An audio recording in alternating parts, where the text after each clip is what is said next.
that once was crowned with thorns.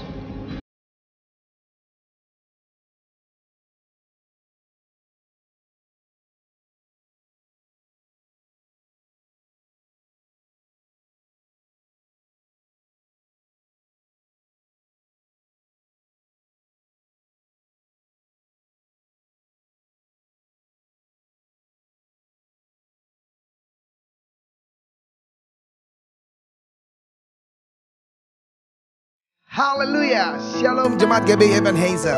Happy Sunday and happy Passover. Coba lihat kiri kananmu, karena masih social distancing, tidak usah bersalaman, tapi sapa dan katakan, saya senang lihat kamu di tempat ini. Saya bahagia karena Yesus bersama dengan kita. Haleluya. Berikan tepuk tangan yang meriah bagi Allah kita, dan siapkan hatimu untuk kita masuk dalam ibadah Paskah di hari Minggu ini. Puji nama Tuhan. Mari berikan tepuk tangan bagi Allah kita yang dahsyat. Haleluya. Mari bersatu di dalam doa. Kita berdoa dan kita mengucap syukur. Bapakku yang baik, kami mengucap syukur atas setiap kebaikan-Mu terjadi dalam hidup kami. Kami berterima kasih buat penyertaan-Mu yang sempurna dalam kehidupan kami.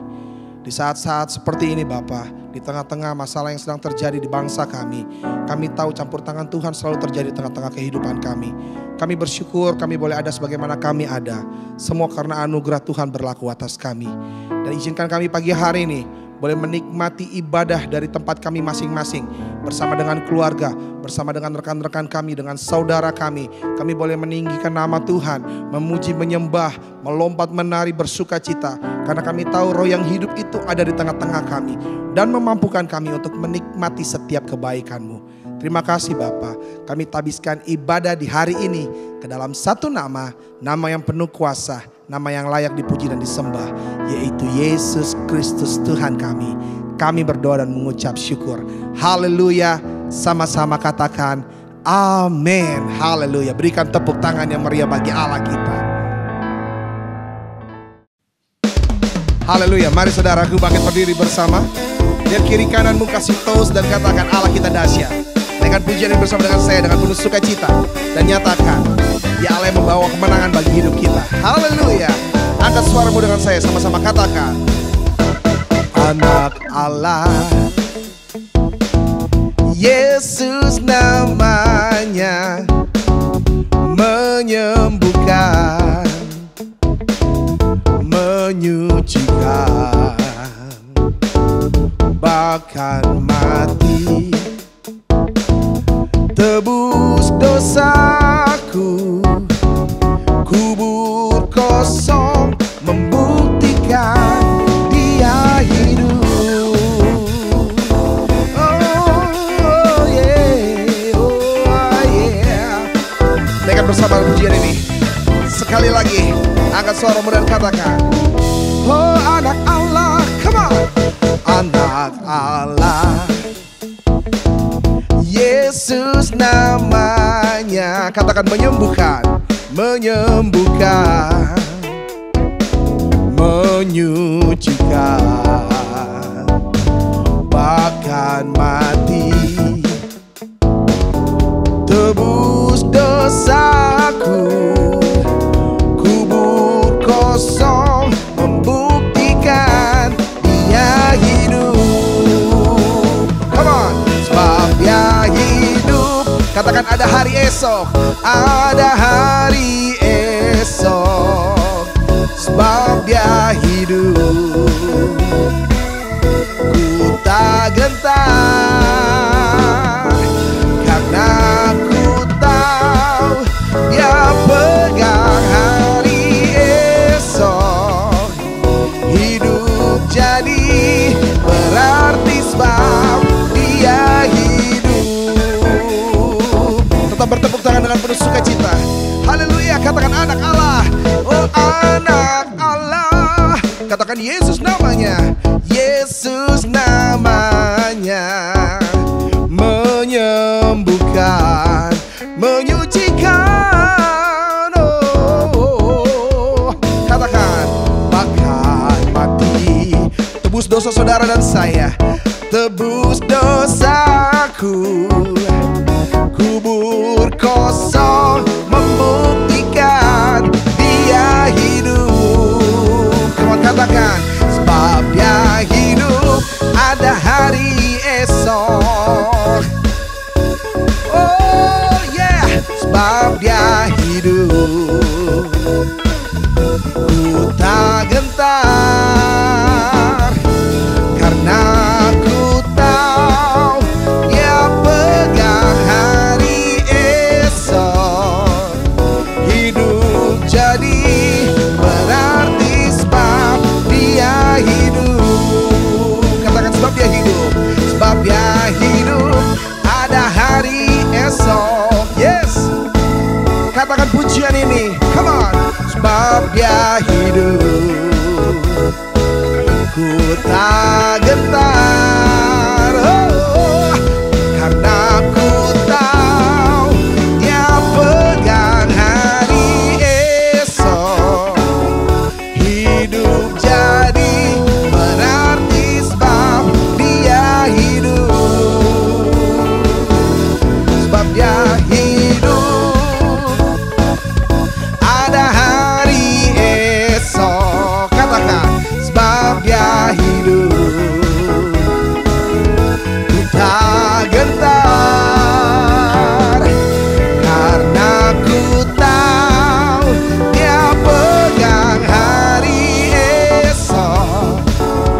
Hidup jadi berarti sebab Dia hidup. Hidup jadi berarti sebab Dia hidup. Katakan hidup jadi berarti sebab Dia hidup. Tetap bertepuk tangan di hadapannya, naikkan pujian di depannya dengan penuh sukacita. Haleluya. Katakan Tuhan Allah kita bertata di atas pujian umatnya. Let's go. Oh Tuhan Allah kita bertahta di atas pujian umatnya. Tuhan Allah kita bertahta di atas pujian umatnya. Bila Allah hadir di tengah kita, kuasanya mengalir dengan dahsyatnya. Oh ada kuasa dalam pujian, bernyanyilah segenap hati dan jiwa. Sebab ada kuasa dalam pujian yang sanggup membungkam kekuatan lawan. Oh yeah, Dia bertata di atas pujian kita. Mari katakan, hey, oh Tuhan Allah kita bertata di atas pujian umatnya. Mari katakan, oh Tuhan Allah kita bertata atas pujian umatnya. Bila Allah hadir di tengah kita, kuasanya mengalir dengan dahsyatnya. Yang percaya katakan, ada kuasa dalam pujian, bernyanyilah segenap hati dan jiwa. Sebab ada kuasa dalam pujian yang sanggup membungkam kekuatan lawan. Sebab ada kuasa dalam pujian, bernyanyilah segenap hati dan jiwa. Sebab ada kuasa dalam pujian yang sanggup membungkam kekuatan lawan. Yang sanggup membungkam kekuatan lawan. Yang sanggup membungkam kekuatan lawan.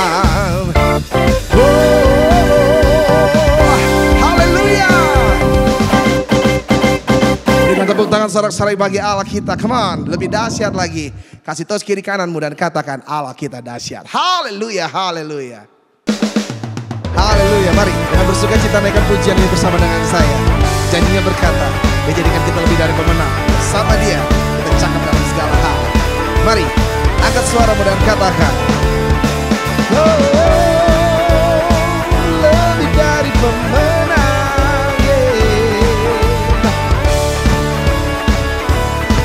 Haleluya, sing. Lebih dari pemenang dalam segala perkara. Iblis telah dikalahkan oleh kuasa darahnya. Bila Bila Allah di pihak kita, siapa dapat melawan? Kita lebih dari pemenang. Sekali lagi katakan, lebih dari pemenang. Lebih dari pemenang dalam segala perkara. Iblis telah dikalahkan oleh kuasa darahnya. Bila Allah di pihak kita, siapa dapat melawan? Kita lebih dari pemenang. Lambaikan tanganmu, katakan haleluya. Kibarkanlah panjinya, Yesus Raja segala raja. Haleluya. Bangkitlah gerejanya, kita lebih dari pemenang. Mari para pemenang bertepuk tangan di tempat ini. Haleluya. Oh yeah. Angkat suaramu, mari bersama katakan, lebih dari pemenang. Lebih dari pemenang dalam segala perkara. Iblis telah dikalahkan oleh kuasa darahnya. Bila Allah di pihak kita, siapa dapat melawan? Kita lebih dari pemenang. Haleluya. Kibarkanlah panjinya, Yesus Raja segala raja. Angkat tanganmu, katakan haleluya. Haleluya.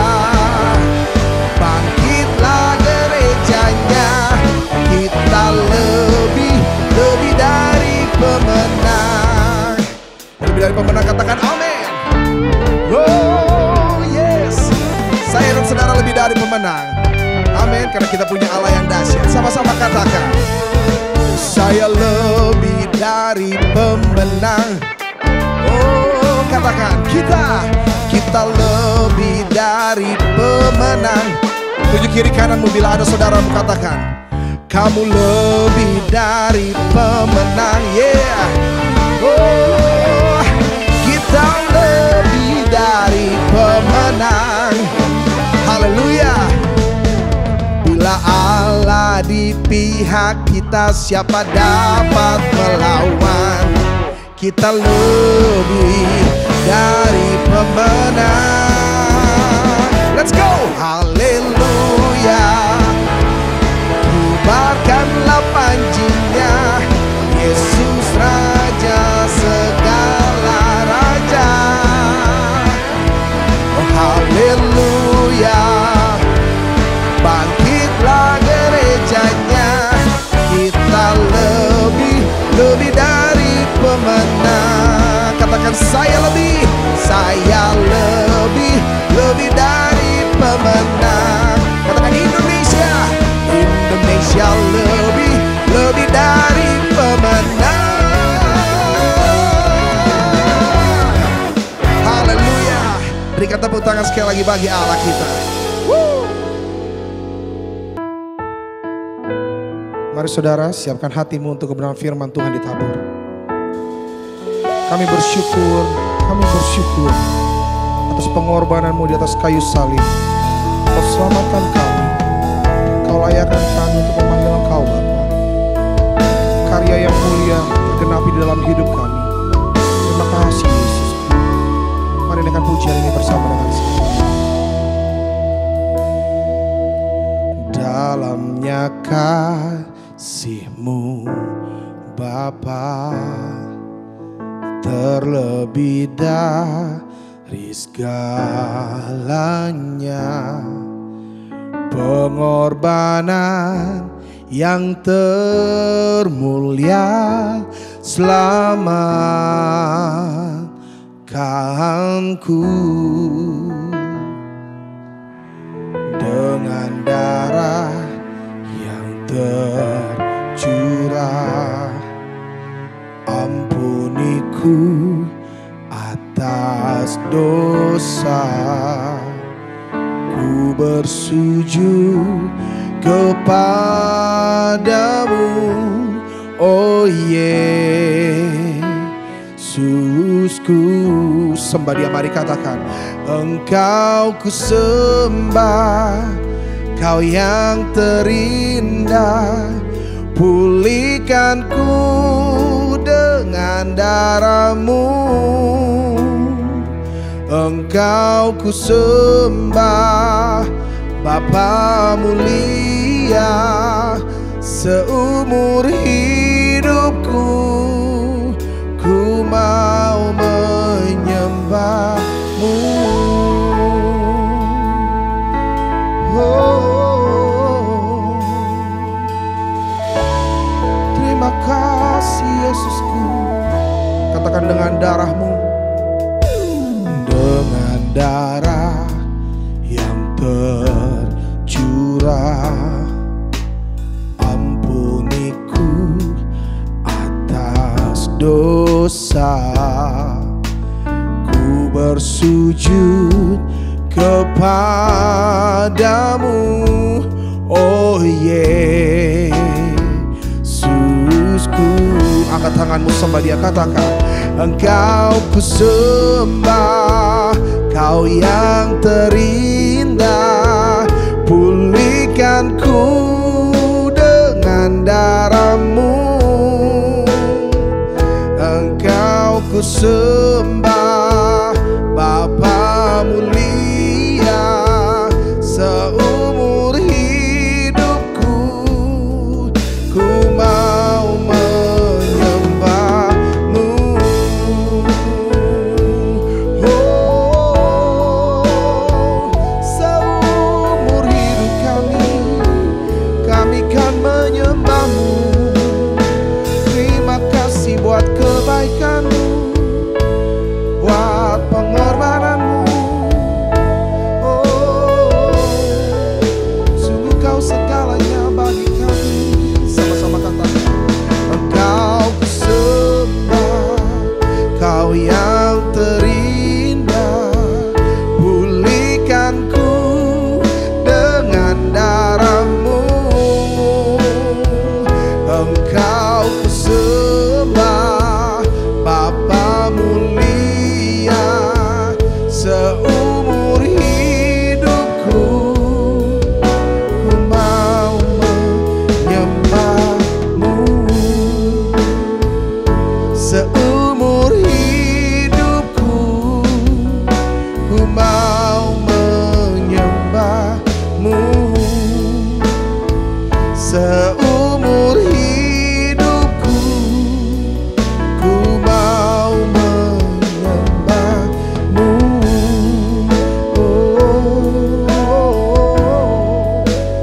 Dengan ucapan syukur di hadapan, oh terima kasih Yesusku.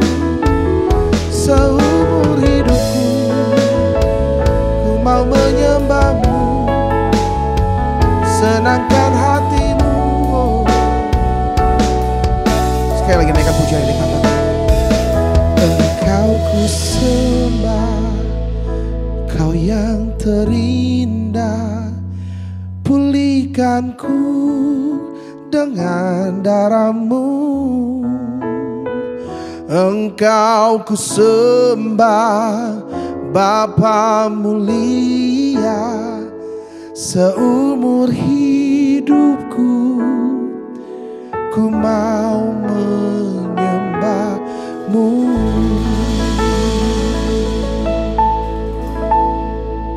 Oh, sembah-Mu. Oh. Mari kita berdoa. Bapa, kami bersyukur karena kami memiliki Tuhan yang hidup, Tuhan yang bangkit. Pada hari Paskah ini Tuhan, kami diingatkan bahwa Yesus Kristus telah mati di kayu salib untuk menebus dosa kami. Tapi Yesus Kristus adalah Tuhan yang hidup, Tuhan yang bangkit.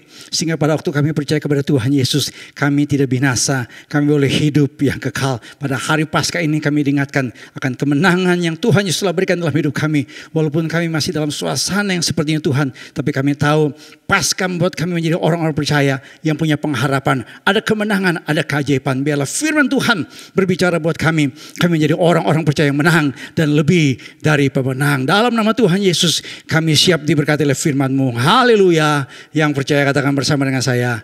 Amin. Puji Tuhan.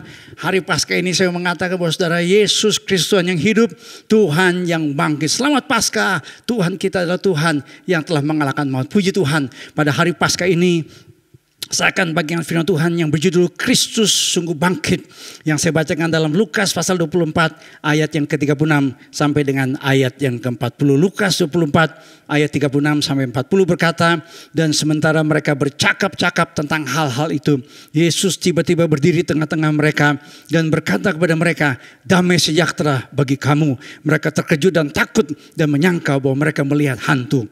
Akan tetapi ia berkata kepada mereka, mengapa kamu terkejut dan apa sebabnya timbul keraguan-raguan dalam hati kamu? Lihatlah tanganku dan kakiku, aku sendirilah ini. Rabalah aku dan lihatlah, karena hantu tidak ada daging dan tulangnya seperti yang kamu lihat padaku. Sambil berkata demikian, ia memperlihatkan tangan dan kakinya kepada mereka. Ada yang berkata begini, in the whole story of Jesus Christ, the most important event is the resurrection. William Phelps mengatakan bahwa di seluruh kisah Kristus yang paling penting, kejadian yang paling penting dari kisah hidup Kristus adalah kebangkitannya. Karena kenapa? Banyak mimpin dunia pernah lahir. Banyak tokoh-tokoh agama dunia pernah lahir. Banyak orang-orang besar, orang-orang jenius sudah pernah lahir. Tapi ketika mereka mati, mereka tidak bangkit. Yesus Kristus dia mati untuk menebus dosa kita. Tapi dia Tuhan yang hidup, Tuhan yang bangkit. Itulah sebabnya Ravi Zacharias, seorang hamba Tuhan yang selalu berbicara di mana-mana tentang iman Kristen, tentang keselamatan dalam Kristus. Dia adalah seorang apologet, orang yang selalu membela iman Kristen dengan luar biasa. Ravi Zacharias dia adalah orang India. Dia pernah pengen bunuh diri sebelum menjadi orang Kristen. Tapi karena berjumpa dengan Kristus, dia membuat hidupnya sudah punya pengharapan dalam Kristus. Itulah sebabnya Ravi Zacharias berkata, outside of the cross of Jesus Christ, there is no hope in this world. That cross and resurrection at the core of the gospel is the only hope for humanity.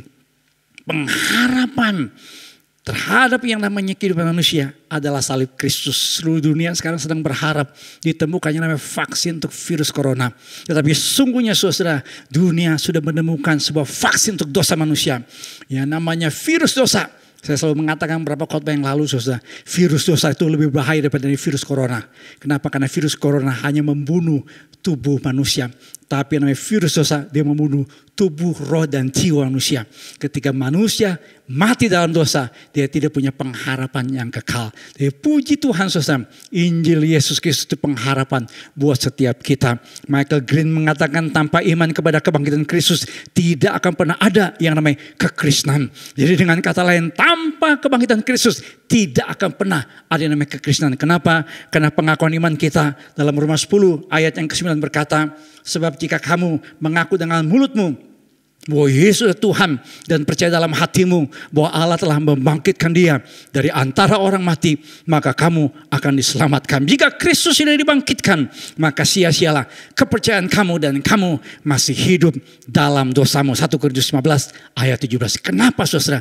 Karena Injil Kristus berbicara adalah Kristus yang telah mati karena dosa-dosa kita sesuai dengan kitab suci. Kristus telah dibangkitkan pada hari yang ketiga sesuai dengan kitab suci. Pada hari Paskah ini saya akan memberikan fakta dari kebangkitan Kristus. Ada 7 bukti dari kebangkitan Kristus. Dalam ibadah pertama dan kedua, saya telah menunjukkan saudara ada 5 bukti sahih, 5 bukti valid bahwa Kristus sungguh Tuhan yang hidup, Tuhan yang bangkit.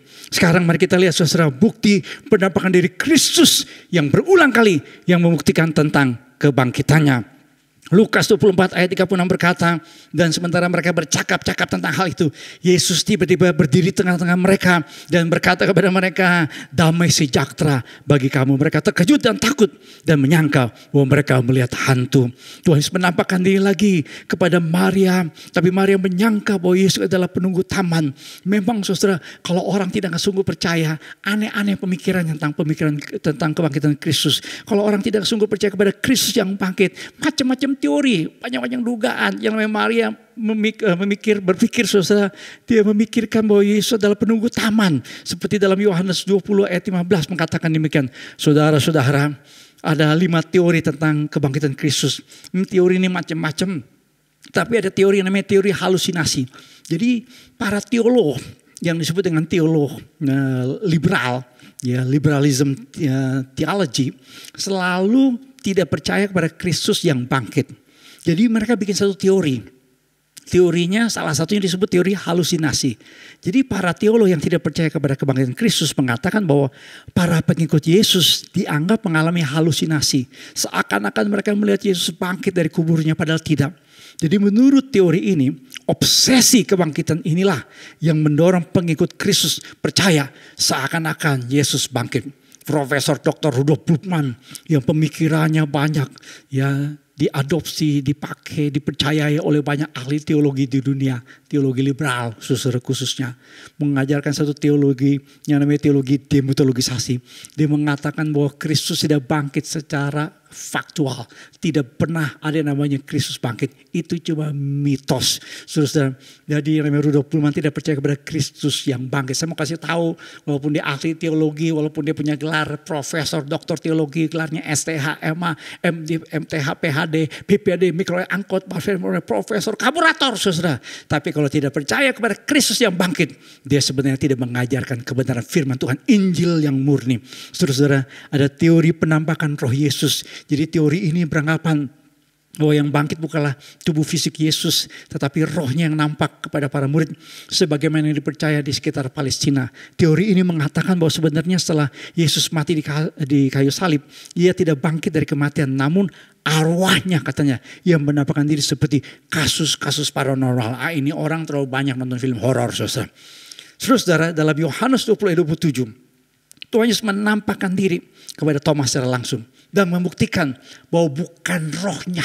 Karena kenapa? Karena Tuhan Yesus berkata pada Thomas, taruhlah jarimu di sini dan lihatlah tanganku, ulurkanlah tanganmu dan cucukkan ke dalam lambungku, dan jangan engkau tidak percaya lagi, melainkan percayalah. Dia buktikan, dia bukan sekedar sebuah roh, tapi benar-benar tubuh jasmaninya ada. Itu tubuh kemuliaan, saudara.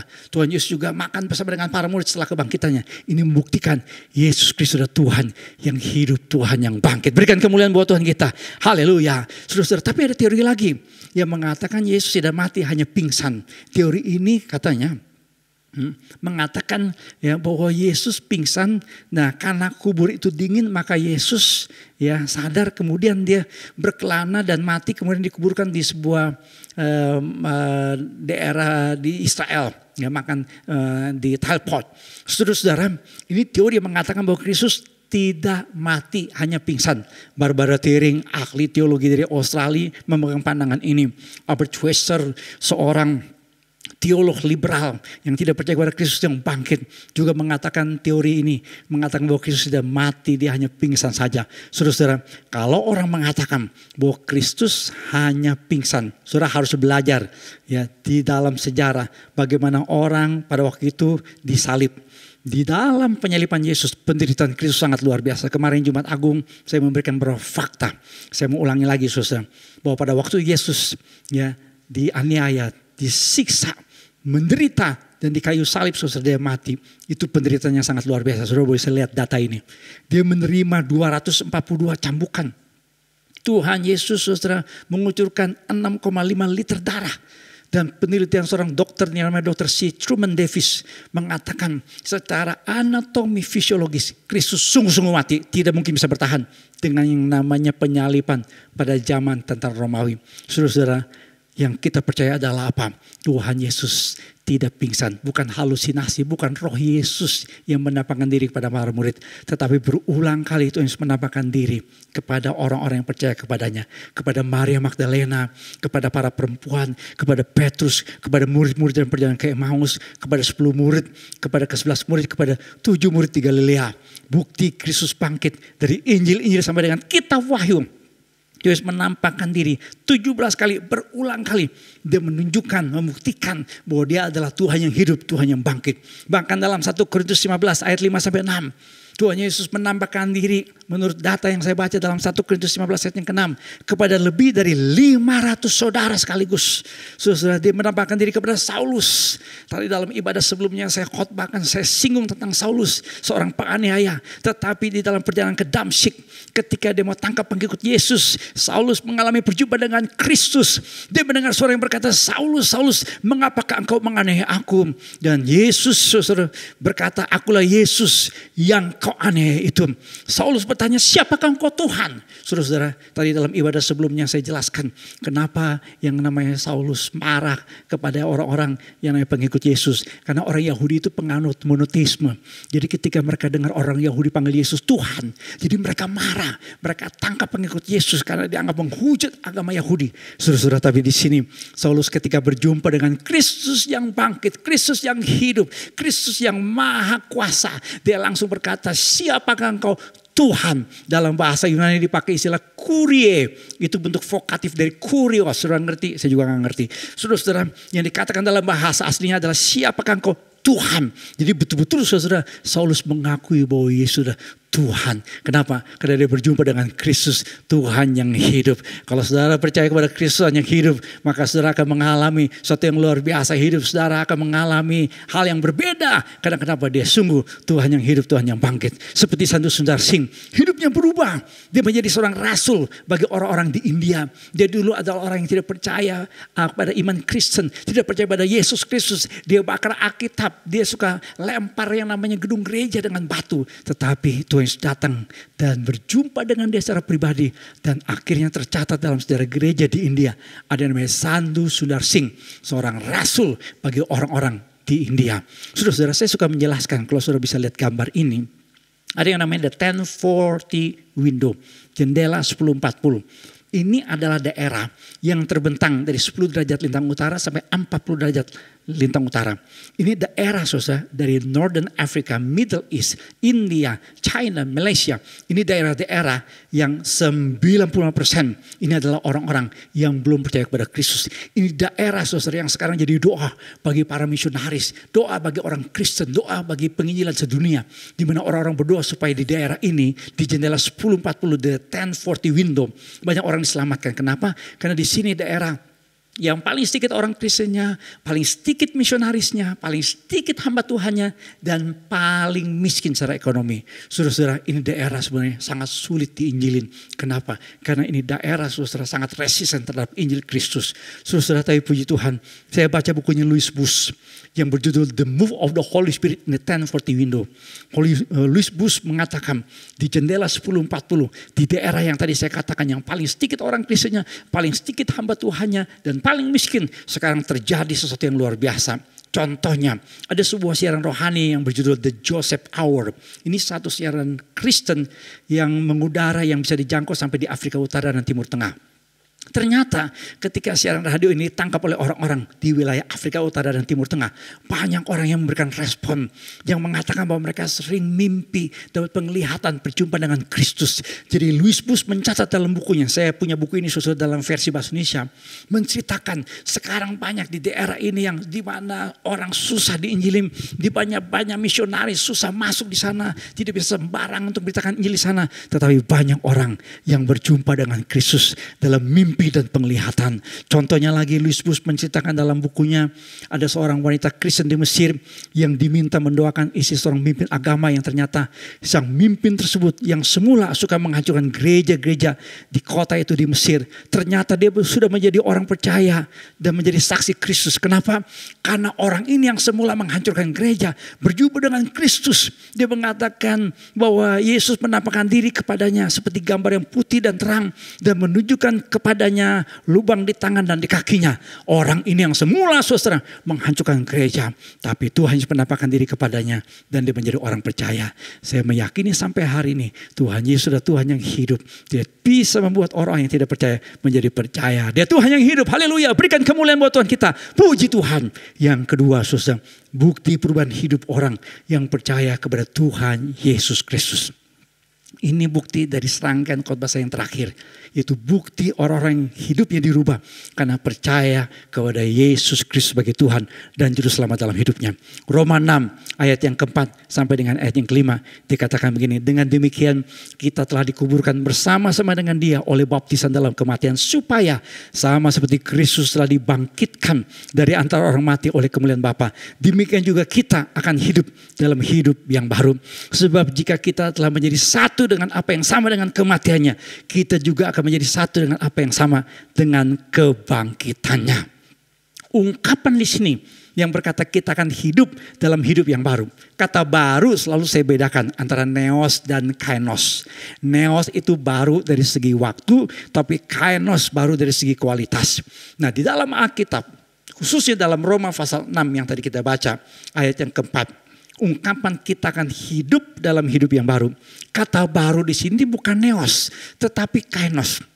Jadi ketika kita mati dan bangkit bersama dengan Kristus, kita akan memiliki hidup yang baru, hidup yang berkualitas, karakter yang berbeda. Ini bicara yang baru di sini bukan baju yang baru, bukan sepatu yang baru, bukan rumah yang baru, bukan topi yang baru, bukan rambut yang baru, bukan isi yang baru, bertobat ya saudara. Jadi ini yang dimaksud adalah baru dari segi karakter, baru dari segi kualitas hidup saudara. Seperti di China. Di China daerah-daerah yang pertumbuhan gerejanya pesat dan kekristenannya kuat, memiliki tingkat kriminalitas yang rendah, kondisi kesehatan masyarakat umum yang lebih baik, dan pertanian mereka memberikan hasil yang lebih banyak dibandingkan dengan daerah-daerah non-Kristen. Di China dibuktikan kualitas hidup orang yang mati dan bangkit bersama Kristus, orang-orang yang percaya kepada salib Kristus, orang-orang yang dibangkitkan karena kuasa Kristus, hidupnya saudara berkualitas, karakternya berbeda. Saya suka kasih contoh saudara, orang-orang Batak. Orang-orang Batak itu karena Injil Kristus hidupnya berbeda. Kalau saudara sekarang adalah orang Batak yang sudah jadi percaya Kristus, orang Batak yang setia kepada Tuhan, jangan lupa bilang mulai hati godang kepada Ludwig Nemenchen, ya. Orang Batak bilang Nemenchen. Ludwig Nemenchen, saudara-saudara, Nemenchen ini adalah misionaris Jerman yang datang saudara ke tanah Batak. Dulu orang Batak penyembah berhala. Dulu orang Batak percaya kepada yang namanya Debata, mulai dari Nabolan tersungguh di hopi sigelo-gelo pong. Ya, tolong terjemahin di rumah saudara. Orang Batak dulu percaya semua penyembah berhala. Ya, puji Tuhan karena Injil Kristus, orang Batak tidak lagi menyembah yang namanya roh-roh jahat. Tidak percaya kepada begu-begu. Ya. Tidak percaya kepada yang namanya arwah-arwah nenek moyang. Tidak percaya lagi kepada yang namanya dunia perdukunan. Tapi percaya kepada Kristus. Dan akibatnya apa? Orang Batak hidupnya dirubah dengan luar biasa. Banyak orang Batak yang saya tahu sekarang itu jadi hamba-hamba Tuhan yang luar biasa. Saya tahu berapa orang Batak saudara hidupnya sungguh-sungguh jadi berkat. Ya, karena kalau orang Batak belum jadi berkat, saya suka cerita ada preman di Senen. Orang Batak tuh daerah Senen dulu saya nggak tahu sekarang itu dikuasai sama orang Batak. Ada enci pulang dari gereja ditodong sama ini orang Batak. Ini enci tahu bahwa yang nodong ini orang Batak Kristen. Langsung enci bilang, "Bang, jangan gitu dong bang. Saya pulang dari gereja.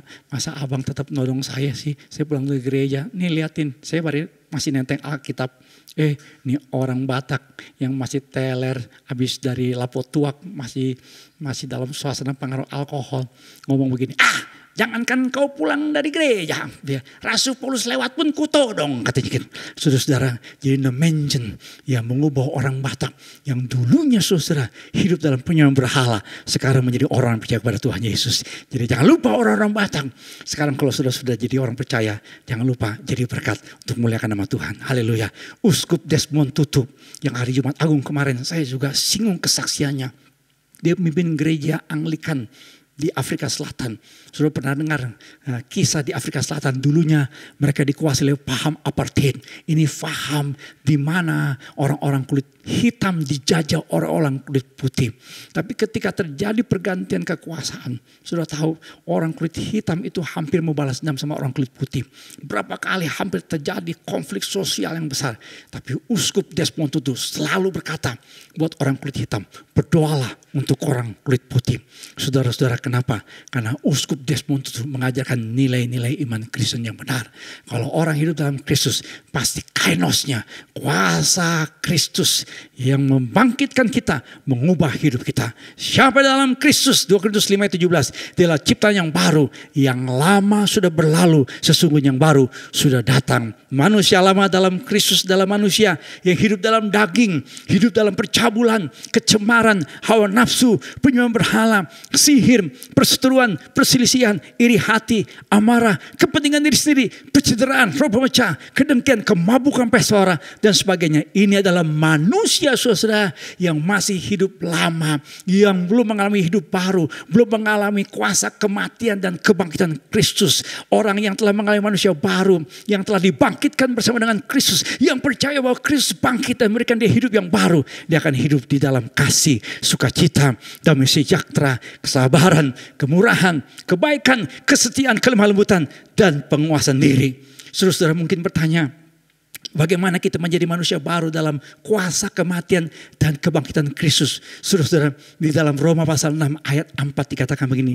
Dengan demikian kita telah dikuburkan bersama-sama dengan dia oleh baptisan dalam kematian. Supaya sama seperti Kristus kita dibangkitkan di antara orang mati oleh kemuliaan Bapa. Demikian juga kita akan hidup dalam hidup yang baru.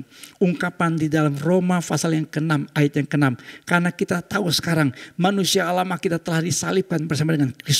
Ungkapan karena kita tahu itu dari kata Yunani saudara ginosko, artinya mengetahui dengan mengalami. Ada banyak orang Kristen, dia jadi Kristen karena keturunan, jadi Kristen karena lahir dalam keluarga Kristen. Akibatnya kuasa kematian dan kebangkitan Kristus tidak dialami dalam hidupnya. Namun kalau dia mengalami pertobatan, hidup baru dalam Kristus, dia menjadi manusia baru dalam Kristus, lahir baru dalam Kristus, dia percaya kepada Kristus yang mati di kayu salib, yang manusia lamanya disalibkan bersama dengan Kristus. Tetapi dia menyatu dengan Kristus dalam kebangkitannya. Dia menjadi manusia baru. Dia menjadi manusia yang diperbaharui dalam karakter dalam Kristus. Sudah tahu 25% orang di Inggris ya, yang mengaku beragama Kristen tidak percaya kepada kebangkitan Kristus. Kenapa ini terjadi? Karena ini adalah Kristen keturunan yang tidak sungguh-sungguh mengalami kuasa kematian dan kebangkitan Kristus. Bagaimana kita mengalami hidup baru dalam Kristus Yesus? Yang pertama saudara, kita harus berkata saya adalah manusia berdosa. Yang kedua, semua usahaku sia-sia. Yang ketiga, kita harus percaya Yesus Kristus sebagai Tuhan dan Juru Selamat satu-satunya dalam hidup kita. Kita bertobat, ini yang keempat. Menerima Kristus sebagai Tuhan dan Juru Selamat satu-satunya dalam hidup kita. Maka kita saudara telah mati bagi dosa. Roma 6 ayat 11 jelas mengatakan, demikianlah hendaknya kamu memandangnya bahwa kamu telah mati bagi dosa. Terjemahan bahasa Inggrisnya dari Amplified Bible mengatakan, even so consider yourself to be dead to sin. Dalam terjemahan bahasa Inggrisnya dikasih ungkapan, and your relationship to it broken. Hubungan yang terputus dengan yang namanya dosa. Agustinus seorang bapak gereja yang dulu hidup dalam dosa. Dia hidup dengan seorang perempuan tanpa nikah dan memiliki seorang anak. Dan setelah dia bertobat, dia tinggalkan kehidupan lamanya. Ketika dia sudah bertobat, ketemu dengan perempuan yang dulu sama Eleven sama dia, yang hidup sama-sama dia, saudara-saudara. Dan perempuan ini ternyata menggoda Agustinus ketika berjumpa. Tapi Agustinus berkata, kamu bertemu dengan Agustinus yang salah. Perempuan ini kaget, enggak, saya tahu kamu Agustinus yang saya kenal, yang dulu hidup dengan saya bertahun-tahun. Dia berkata, Agustinus yang dulu sudah mati, yang sekarang adalah Agustinus yang baru di dalam Kristus. Saudara-saudara, Roma 6 ayat 13 berkata, dan janganlah kamu menyerahkan. Ungkapan kata menyerahkan ini terus menerus anggota tubuhmu kepada dosa untuk dipakai sebagai senjata kelaliman, tetapi serahkanlah dirimu kepada Allah.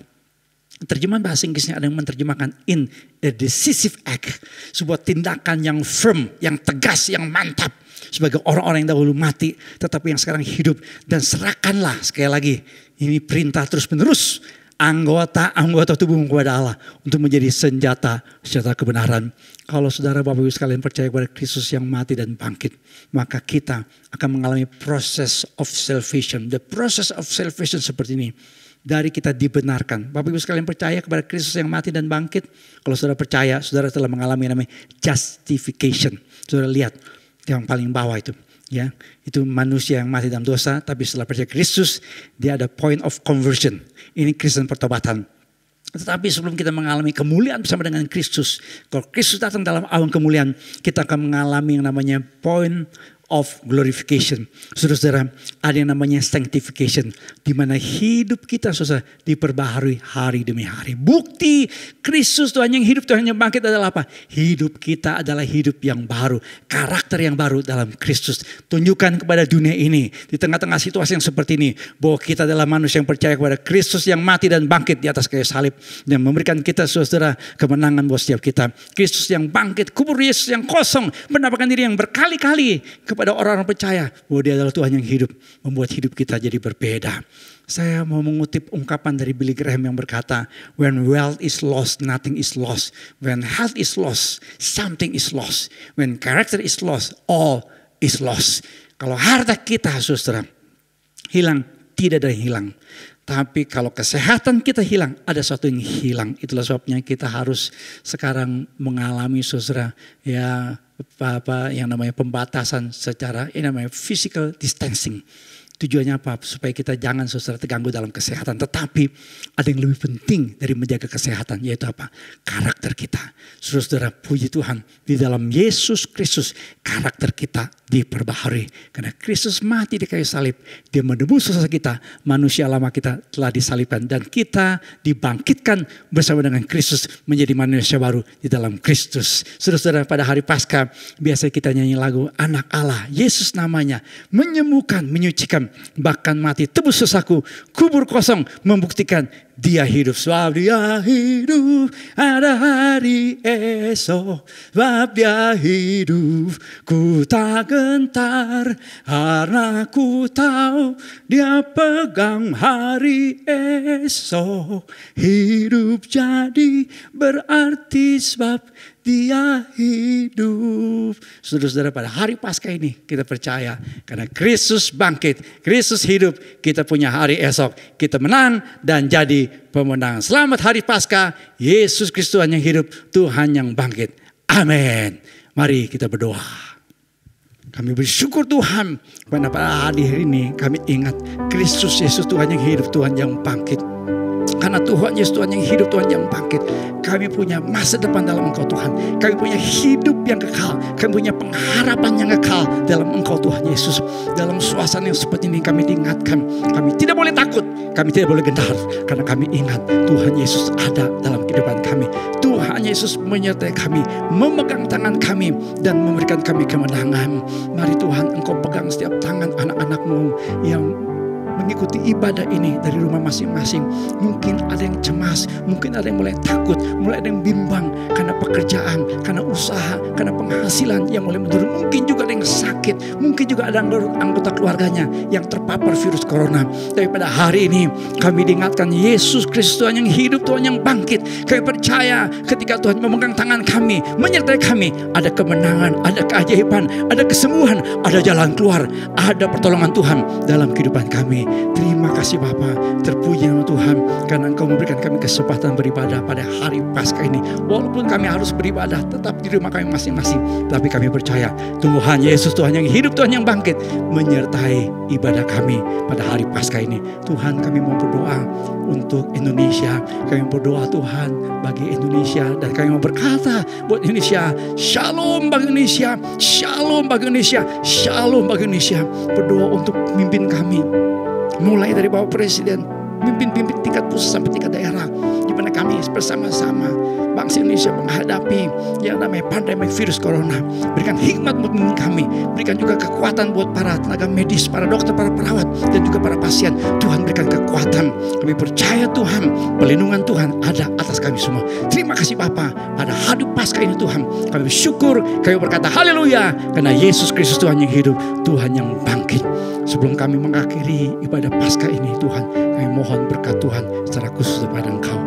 Mari jemaat Tuhan, kita angkat tangan kita bersama, aminkan kalimat-kalimat berkat ini supaya digenapi dalam kehidupan saudara. Diberkatilah keluarga saudara, diberkatilah usaha dan pekerjaan saudara, diberkatilah pertumbuhan iman saudara, diberkatilah kesehatan saudara, dan diberkatilah masa depan hidup saudara. Saudara kasih dalam Tuhan, kembalilah, terimalah berkat Tuhan, kasih karunia dari Tuhan Yesus Kristus, kasih Allah Bapa, persekutuan pimpinan dan pengurapan Roh Kudus menyertai saudara-saudara sekalian dari sekarang sampai sampai selama-lamanya. Haleluya. Yang percaya katakan bersama dengan saya.